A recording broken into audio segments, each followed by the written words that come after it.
Hei og hjertelig velkommen til en ny video.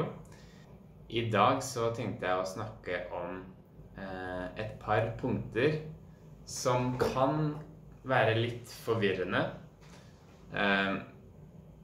Hvis du snakker med noen som kommer fra Østlandet i Norge.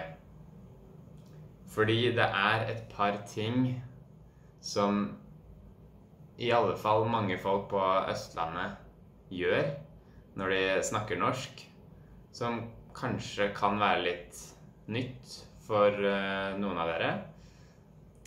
Så la oss begynne med første setning.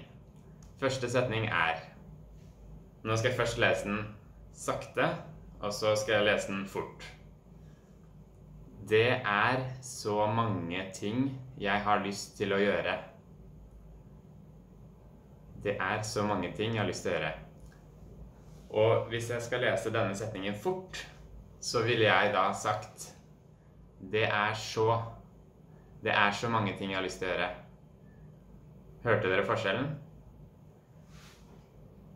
Man kan enten si det er så, eller så kan man si det er så. Det kommer inn en sånn lyd når du har R og S. Og det er ikke alltid sånn, men det er ofte sånn, særlig når du har for eksempel er pluss et annet ord som starter på S, så er det i hvert fall ofte at det blir lyd imellom da. Så det er en ting som er verdt å legge merke til. Det er så mange ting jeg har lyst til å gjøre i dag. Neste setning, det er jeg har ikke tid. Jeg har ikke tid, så jeg får ikke vært med i dag. Okay. Nå gjorde jeg faktisk en annen ting også som jeg hadde tenkt å nevne. Men jeg sa, så jeg får ikke vært med.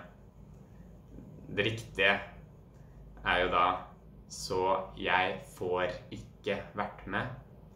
Men når jeg snakker fort, når folk fra Oslo eller Østlandet snakker fort, så sier man ofte, jeg får ikke vært med. Og det er det samme her. Jeg har ikke tid. Jeg har ikke tid. Jeg har ikke tid. Jeg vil ikke være med. Jeg vil ikke være med. Jeg vil ikke være med. Jeg vil ikke være med. Ja. Og siste setning jeg tenkte å nevne for dere i dag er denne her. Har han kommet ennå? Hvordan tror dere jeg sier den setningen? Har han kommet ennå? Har han kommet ennå? Har han kommet ennå? Jeg sier ikke har han kommet ennå. Har han kommet ennå? Hei, har han kommet ennå?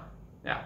Men det er ikke sånn at hvis du lærer norsk at du burde bruke disse punktene jeg nevnte, eller at du burde uttale på den måten. Det er så, jeg har ikke, jeg vil ikke, har han. Men det er veldig lurt å bli vant til den uttalen, fordi du sannsynligvis kommer til å høre den varianten veldig ofte.